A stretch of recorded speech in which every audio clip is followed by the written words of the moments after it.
In this episode, we take something that often sounds abstract and make it feel practical: vendor risk for AI systems. New learners sometimes imagine vendor risk as a checkbox activity where you confirm the vendor is reputable and then move on. But AI changes the stakes because the vendor may influence data, decisions, and outcomes in ways your organization does not fully control. If your organization buys a model, uses an AI feature inside another product, or relies on a third-party service to process information, you are inheriting that vendor's choices, weaknesses, and blind spots. The goal here is not to make you suspicious of every vendor, but to help you understand what questions matter and why they matter before you commit.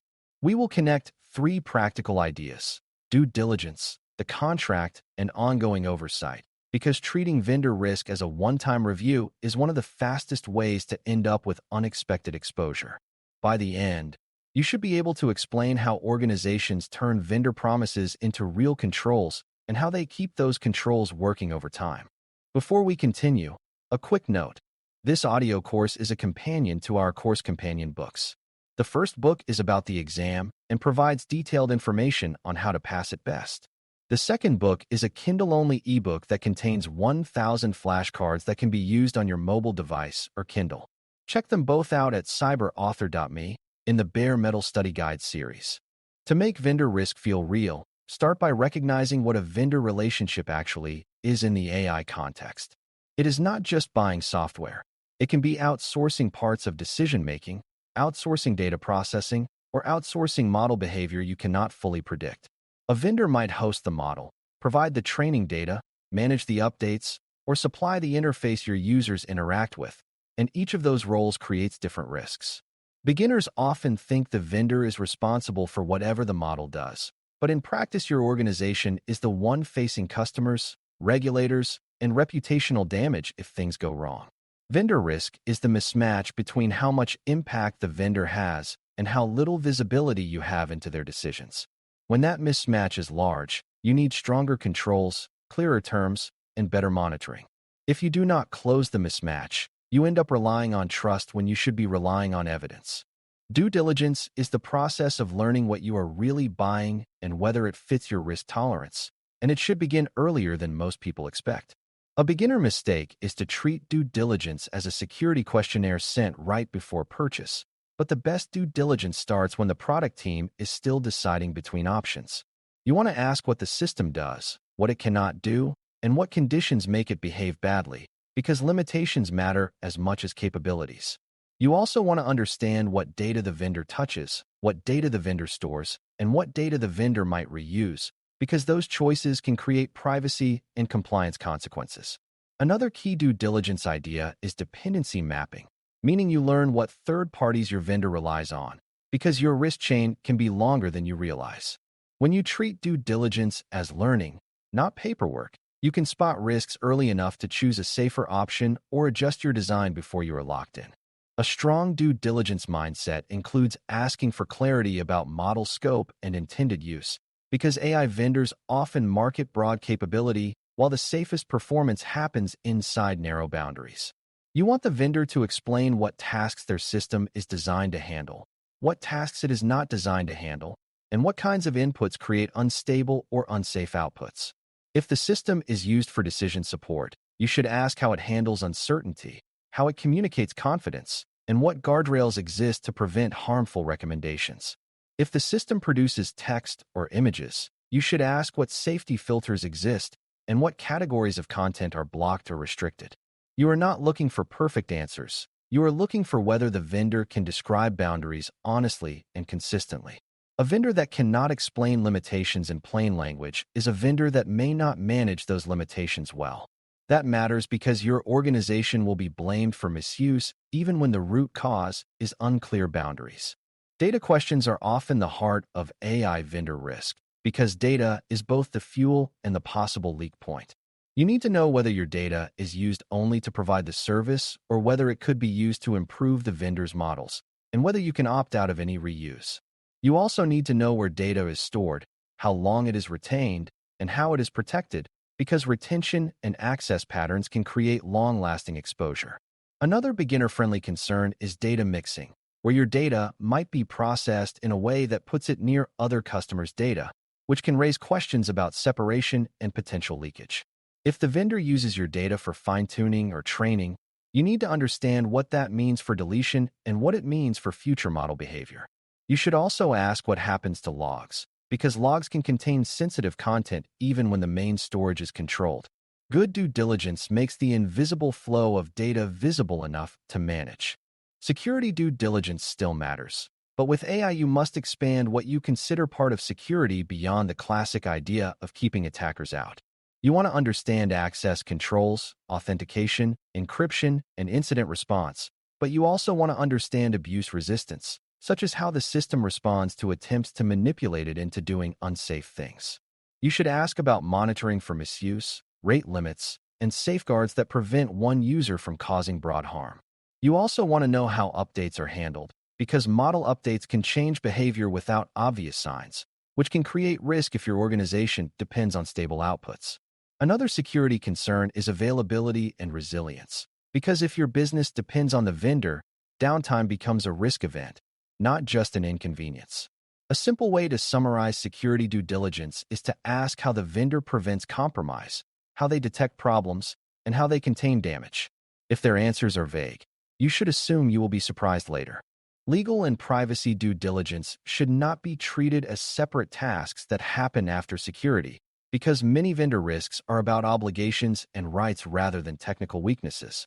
For legal, you want to know what promises the vendor is making, what they refuse to promise, and what happens when performance or safety fails. For privacy, you want to know what personal data is involved, what justification is used to process it, and what transparency is expected for end users. You should also care about geography and jurisdiction, meaning where data processing happens and which rules might apply. Another important due diligence concept is permitted use, meaning what you are allowed to do with the system and what the vendor prohibits, because violations can create operational risk and contract risk. If a vendor prohibits certain sensitive uses, but your product roadmap heads in that direction, you will face conflict later. Early alignment prevents you from building on top of a service you are not allowed to use the way you want. Once due diligence reveals risks, the contract becomes the tool that turns expectations into enforceable commitments. Beginners often think contracts are just about price and basic terms, but for AI vendor risk, contract terms are where you define responsibilities, controls, and remedies. A contract can require certain security measures, require notice timelines for incidents, and require specific behaviors around data retention and deletion. It can also define ownership, such as who owns outputs, who owns fine-tuned models, and what happens if the relationship ends. Contracts can require cooperation, such as the vendor providing evidence for audits or answering risk questions on a schedule. Importantly, contracts can set boundaries, such as restricting the vendor from using your data for training or requiring that your data be segregated. Without clear contract language, you may have no leverage when you discover a risk you assumed was handled. The contract is not a substitute for trust, but it is the foundation for accountability. One of the most important contract topics is data rights and data handling, because vague language here can create large privacy and compliance risks. You want clarity on whether your inputs are retained, whether they are used for improvement, and whether they are shared with subprocessors. You want clear deletion commitments, including what deletion means in practice, whether it includes backups, and how deletion is confirmed. You also want to address logs and telemetry, because some vendors treat logs as separate from customer data even when logs contain customer content.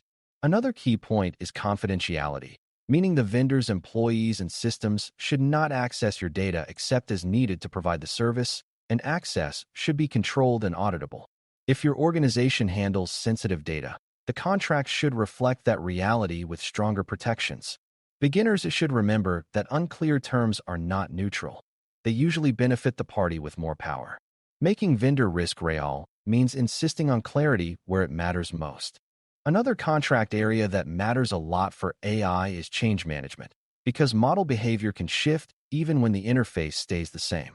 You want to know how the vendor announces changes, what notice you get, and whether you can delay or opt out of changes that create risk.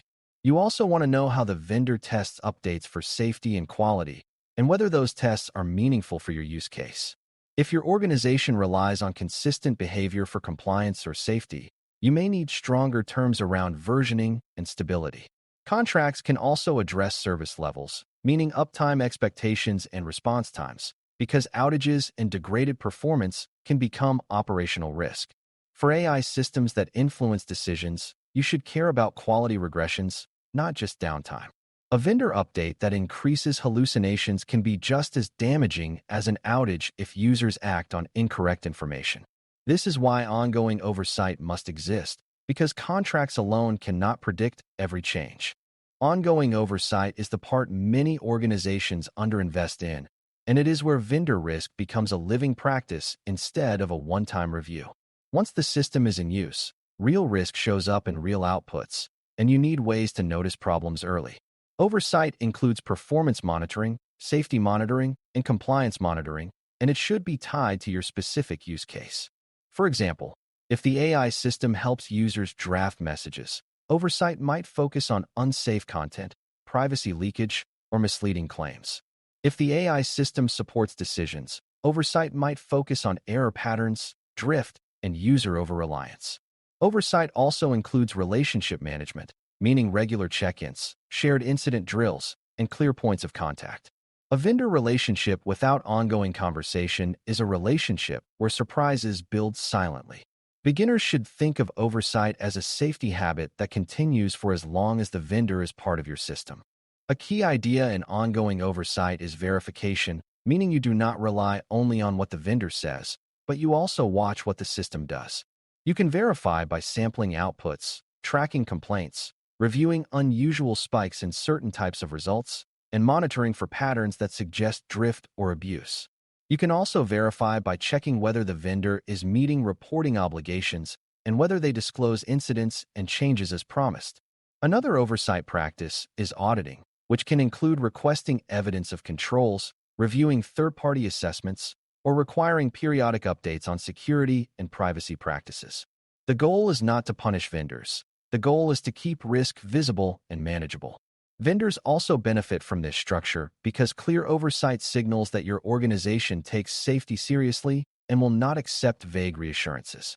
Oversight should be predictable and proportional, not random and reactive. When oversight is built into normal operations, it becomes easier to respond calmly when something goes wrong. Incident handling is one of the clearest places where vendor risk becomes real, because incidents force you to discover whether roles and responsibilities are actually understood. You need to know how to contact the vendor, how quickly they respond, what information they will provide, and what actions they can take to contain harm. You also need to know how evidence is preserved, because logs and records matter when investigating what happened and proving that you acted responsibly. If the incident involves personal data, privacy and legal requirements may impose strict timelines and communication expectations, and you need vendor cooperation to meet them. Another incident concern is coordination with your own teams, because your internal security, privacy, and product teams must act in sync with the vendor's response. A vendor who treats incidents as purely technical events can conflict with your need to communicate responsibly. Ongoing oversight should include practicing incident workflows so that when a real event happens, everyone knows what to do. This is how you avoid confusion under pressure. As you bring all of this together, the most important beginner lesson is that vendor risk is not a feeling and it is not a reputation score. It is a set of questions and controls that turn uncertainty into managed exposure. Due diligence is where you learn what the vendor is really offering and what risks come with it. Contracts are where you turn critical expectations into obligations, and ongoing oversight is where you make sure those obligations stay true over time. If you skip due diligence, you buy risk you did not understand. If you skip strong contract terms, you have little leverage when problems appear. If you skip oversight, you discover issues only after users are harmed or trust is lost. AI makes these steps more important because behavior can be complex, changes can be frequent, and data can be sensitive in unexpected ways. When you can describe these ideas clearly, you are already thinking like someone who can manage AI vendor risk in a responsible way, even at a beginner level. Thanks for listening. For more audio courses, daily newsletters, and more, please visit baremetalcyber.com.